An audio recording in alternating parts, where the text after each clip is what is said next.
Everyone, welcome to Achievers Defence. अगर आपका बच्चा सैनिक स्कूल एंट्रेंस एग्जाम क्लास 6 की तैयारी कर रहा है तो आज का वीडियो आपके लिए है, क्योंकि आज हमारे साथ हैं अन्नपूर्णा मेहता मैम, जो सैनिक स्कूल एंट्रेंस एग्जाम के लिए मैथ्स और रीजनिंग की प्रिपरेशन कराती हैं। अन्नपूर्णा जी, welcome. Thank you ma'am.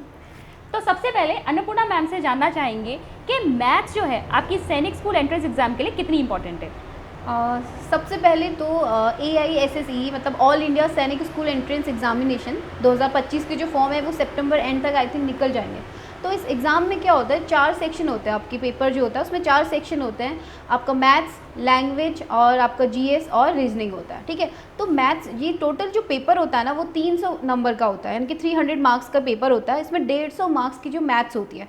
Maths में आपके 50 क्वेश्चन आते हैं और हर एक क्वेश्चन जो है वो 3 मार्क्स का होता है। तो इसका मतलब 50% तो आपका मैथ्स कवर कर रहा है, और बाकी जो 3 सब्जेक्ट हैं वो 150 मार्क्स के हैं। तो अगले 50 मार्क्स में तो आपको 3 सब्जेक्ट सिमट रहे हैं, और जो 50 के अपने आप में मैथ्स है। तो मैथ्स अपने आप में क्या हो जाती है, इंपॉर्टेंट हो जाती है। और अगर आप अकेले मैथ्स को कंप्लीट कर लेते हो तो क्वालिफाइंग मार्क्स तो आपके ऐसे ही आ जाते हैं, क्योंकि 40% तो आपका क्या होता है, क्वालिफाइंग मार्क्स होता है। तो मैथ्स तो अपने आप में यहाँ पे क्या है, इंपॉर्टेंट है। तो इस पर अपने आप बच्चे को खुद सबसे ज़्यादा इस पर फोकस करना होगा।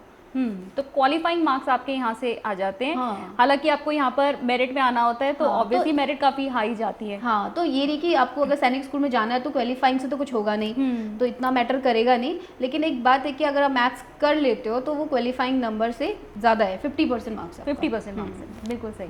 अच्छा, इसमें किस लेवल तक के क्वेश्चंस पूछे जाते हैं अगर हम स्पेसिफिकली मैथ्स की बात कर रहे हैं तो? अभी मैंने जैसे प्रीवियस ईयर के पेपर्स देखे थे और अभी और पैटर्न सैनिक स्कूल का देखा, तो इसमें जो है वो अगर आपकी कॉन्सेप्ट क्लियर है 5th तक के, टिल 5th तक आपके अगर कॉन्सेप्ट क्लियर है तो आप अच्छा खासा पेपर को मतलब सॉल्व कर सकते हैं। लेकिन अगर बच्चा क्या है, बच्चे की एबिलिटी है, क्वेश्चन को अंडरस्टैंड कर रहा है, उसके बाद समझ के कर रहा है, क्योंकि इस लेवल में बच्चा क्या करता है ना, क्वेश्चन को लर्न करता है, मैथ्स भी लर्न करता है। मैंने देखा है बच्चे, इतने छोटे बच्चे होते हैं उनको समझ नहीं आता तो वो लर्न जल्दी कर लेते हैं, क्योंकि मेमोरी बहुत तेज होती है इस एज पे। लेकिन यहाँ पर क्या है कि आप अगर समझ के क्वेश्चंस करते हो तो 5th तक आपकी कंसेप्ट क्लियर है तो काफ़ी है। लेकिन साथ में 6 कुछ टॉपिक्स ऐसे हैं, कुछ क्या ज़्यादातर टॉपिक ऐसे हैं जो 6 क्लास के भी टच करता है, उससे ज़्यादा तो मुझे नहीं लगता कि इसमें आता है। हाँ, 5th तक इनफ है आपका, और 6 में भी आपको कुछ टॉपिक्स जो है वो 6 में जाना पड़ेगा। ठीक है, तो मैथ्स में अगर हम इम्पॉर्टेंट टॉपिक्स की बात करें तो इम्पॉर्टेंट टॉपिक्स कौन से हो सकते हैं?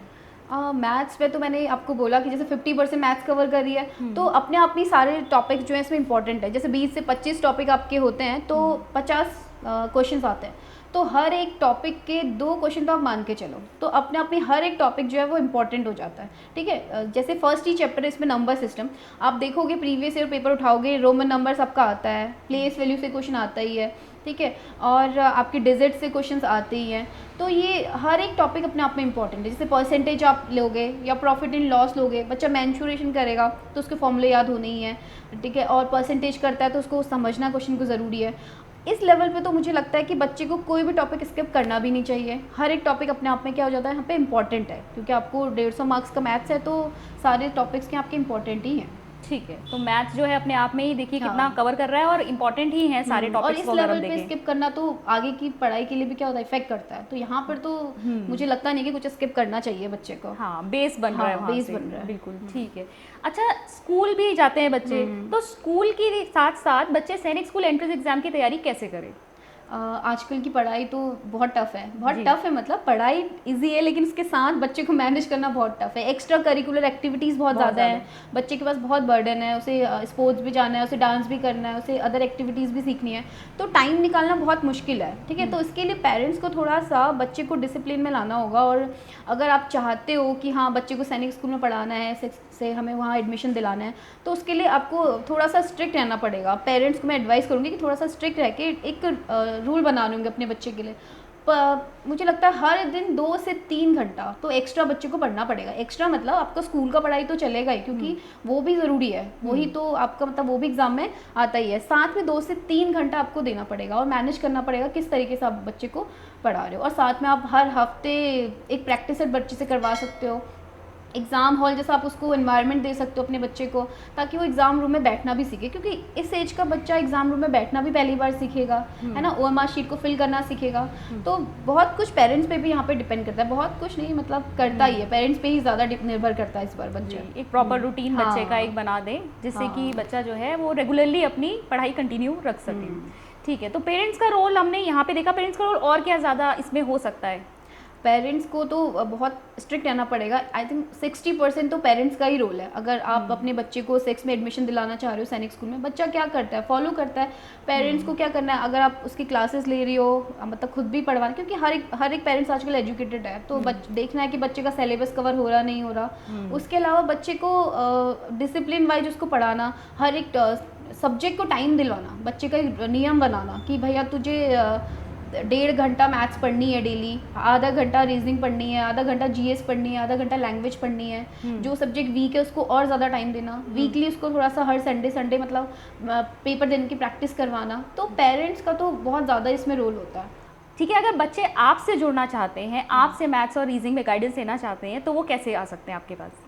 हम लोग का एक यूट्यूब पे चैनल है अचीवर्स डिफेंस करके, उसमें अभी हमने कोर्स तो स्टार्ट नहीं किया है सैनिक स्कूल का, लेकिन हम इस साल 2025 के सैनिक स्कूल एग्जामिनेशन के लिए हम लोग नवंबर मिड या फिर दिसंबर 1 से तो हम आपका क्रैश कोर्स जो है वो स्टार्ट करवाएंगे। उसमें हम लोग मैथ्स और रीजनिंग का क्या करेंगे, एक चैप्टर वाइज बच्चे को प्रैक्टिस सेट प्रोवाइड करवाएंगे और कोशिश करेंगे कि हर दिन उसको जो है वो कुछ प्रैक्टिस सेट प्रैक्टिस करवाते रहें क्वेश्चंस की, उसका हर एक चैप्टर जो है वो स्ट्रॉन्ग होता रहे। और साथ में वीकली हम उसको क्या करेंगे, मर्ज करके, मतलब टोटल जो है एक प्रैक्टिस सेट बना के जो है वो हर वीकली 2.5 घंटे का एक प्रॉपर पेपर तरीके से बना के उसकी प्रैक्टिस करवाएंगे।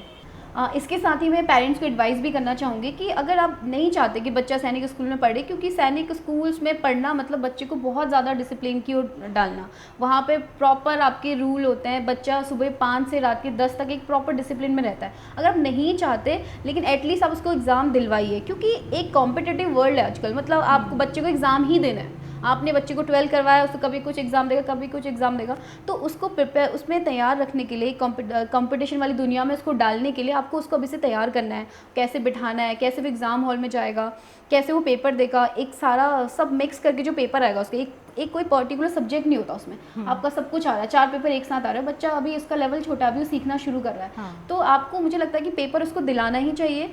तो इसके लिए आप क्या कर सकते हैं, हमारा अचीवर डिफेंस जो है वो क्या करें, सब्सक्राइब करें, ताकि हमारा जो नोटिफिकेशन जल्दी आएगा क्रैश कोर्स का, उसको आपको वो जानकारी टाइम पे मिल पाए, आप उसका फ़ायदा भी उठा पाएँ। ठीक है, आपने बहुत अच्छी जानकारी हमें दी यहाँ पर अन्नपूर्णा जी, बहुत बहुत धन्यवाद आपका इस इंटरव्यू में आने के लिए। Thank you ma'am.